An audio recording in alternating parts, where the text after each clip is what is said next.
দিন দিন ধরে যে সমান ইশারা দিতে আছি তোমার লগে কথা কম দরকার, ইয়া তুমি বুঝতে পারো না? তুমি আমাকে ইশারা দিচ্ছ কেন সেটাই তো আমি বুঝতে পারছি না মনিরুল।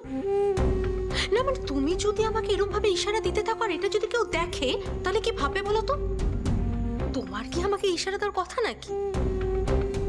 কথাখানের মানে তো ঠিক বুঝলাম না। ইশারা দিয়ে ডাকনের কথা না মানে? ও আচ্ছা আচ্ছা, ঠিক আছে, তাইলে একেবারে সিধা ডাকুম এবার। হ্যাঁ কমু দিয়া আমার কাছে এসো, তোমার লোক আমার কথা আছে, ইয়া করলে তোমার ভালো হইব তো। মনিরুল, তোমার সাথে আমার যা কথা ছিল সেটা কিন্তু আগেই হয়ে গেছে। এখন আমার তোমার সাথে কোনো কথা থাকতে পারে না। নিজের যদি বেশি চালাক মিরা করে থাকো না, খুব ভুল করতেছো দিয়া। তোমার লগে কিন্তু আমার কথা শুরু হয়েছে, শেষ হয় নাই। কি ভাবছো তুমি দিয়া? সেই যে আমার 10,000 টাকা দিছিলা, এই দিয়ে আমার বিদায় করবা আর নিজে একেবারে মহারানী হয়ে বইবা মৃত্যুর বাসায়? না না না, আমি বাচ্চা থাকতে কিন্তু এ হইতে দিব না দিয়া, কিছুতেই হইতে দিব না। মনিরুল, তোমার তো এখানে কিছু করার নেই।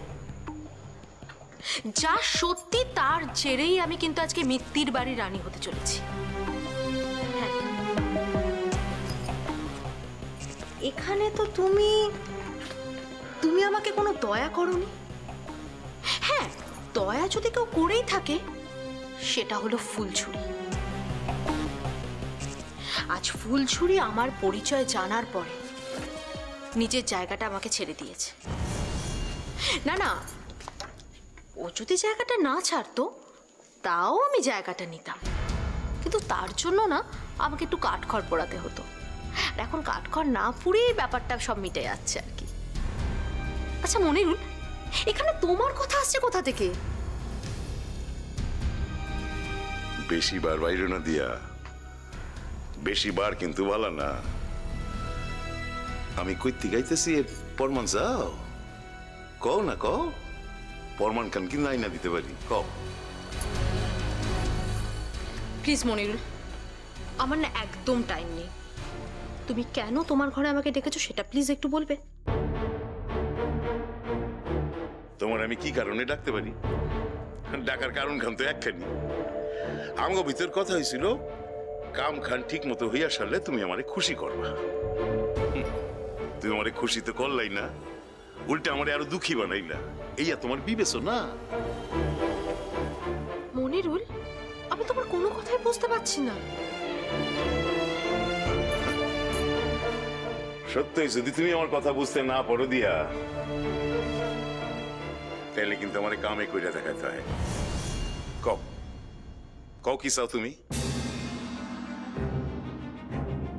মনিরুল,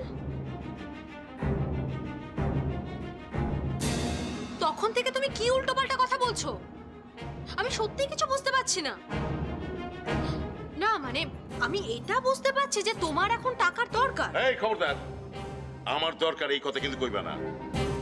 কও আমার ন্যায্য পাও না। আমি তোমারে এত বড় একখান উপকার করে দিলাম আর তার বদলে তুমি আমারে ক্যাশ কলায় দেখাইবা? ইয়া তো হইতে পারে না। তুমি আমারে আমার ভাগ দাও।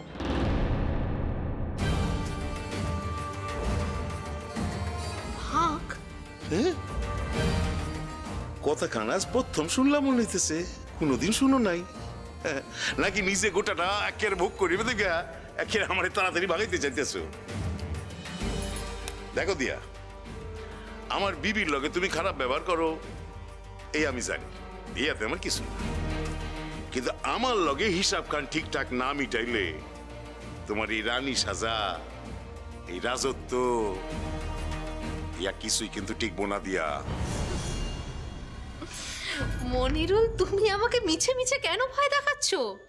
হ্যাঁ, আজকে যে আমার জায়গাটা সেটা কিন্তু কেউ আমাকে দয়া করে দেয়নি। এই জায়গাটা আমার অনেকদিন আগেই পাওয়ার দরকার ছিল। ঘটনা চক্রে আগের পাওয়াটা হয়নি। হ্যাঁ, এই কথা সত্যি তুমি দিল্লিতে গিয়ে খবরটা জোগাড় করে এনেছো। আর এই কথাও সত্যি যে তুমি অফিসারের সাথে যোগাযোগ করে আমার ফাইলটাও বার করেছো। কিন্তু তার জন্য 10,000 টাকায় যথেষ্ট কিনা? তাইলে